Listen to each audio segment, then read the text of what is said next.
नमस्कार मु doctor Vikas Kumar Mishra chief consultant and promoter proprietor of this neuro care centre आज programme हूँ फिकी फ्लो ऑर्गेनाइजेशन और न्यूरो केयर सेंटर तरफ महिला मान क्षेत्र में मस्तिष्क जनित जो बीमारी अच्छी मानसिक स्तर जो प्रकार स्थिति अच्छी केमती हैंडल कर मैनेज करें आज स्त्री बहुत कर्मबहुल और फैमिली को भी देखा दरकार ता भर केमती बैलेंस आनी पार्टी स्त्री लोक मान भर कौन कौन रोग देखा जोड़ा न्यूरोलॉजिकल डिजीज अच्छी जहाँ से सचेतनता केमती आनीपर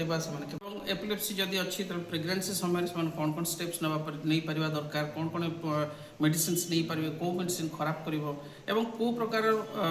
लाइफस्टाइल मेंटेन केमती करेंगे जो थे वर्क लाइफ बैलेंस को मेंटेन करेंगे मानसिक चाप वर्तित ही रहीपर से सब डिस्कसन कराए जब देखा हार्मोनल जो चेंजेस कहले सेटा को बयस पर्यंत साधारणतः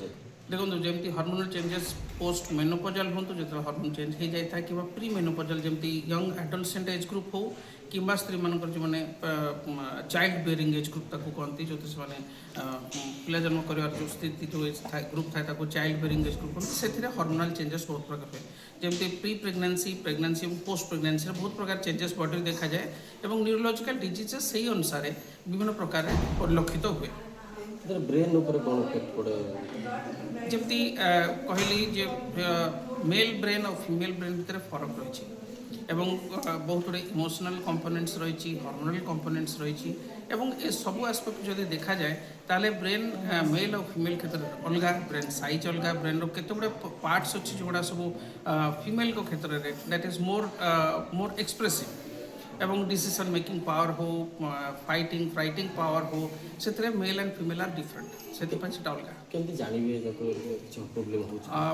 देखो केते गुड़े लक्षण रही जमी जदि जन को फिट्स पड़ुची कि स्ट्रोक लक्षण हो headache is very common migraine headache समस्त भावती कि विभिन्न प्रकार कारण रही हेडेक हाँपाई जदि यंग लेडी अच्छा स्ट्रोक लक्षण देखा जाऊँगी सडन आखि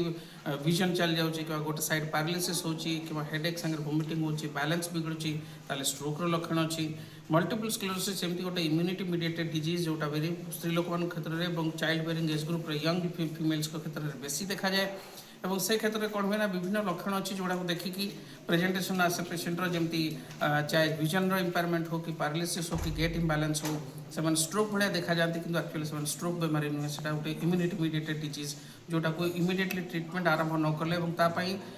प्रोलंग ट्रिटमेंट रहा दरकार सो दैट रिलैप्सेस न हो से सुरक्षित रह साधारणतः ब्रेन कौन प्रोब्लेम है लोक भयभीत हो जाए कौन क्यूरेबल केमती कौन ब्रेन बहुत डिजीज अच्छी जोड़ा क्यूरेबल तेणु समस्त को कही रखा चाहे ब्रेन डिजीजेस ट्रिटमेंट रही किंतु एप्रोप्रिएट ट्रिटमेंट एप्रोप्रिएट टाइम रे जदि एप्रोप्रिएट प्लेस आप करुँच तार डेफिनेटली बेनिफिट रही बहुत जिन क्योर हो जाए।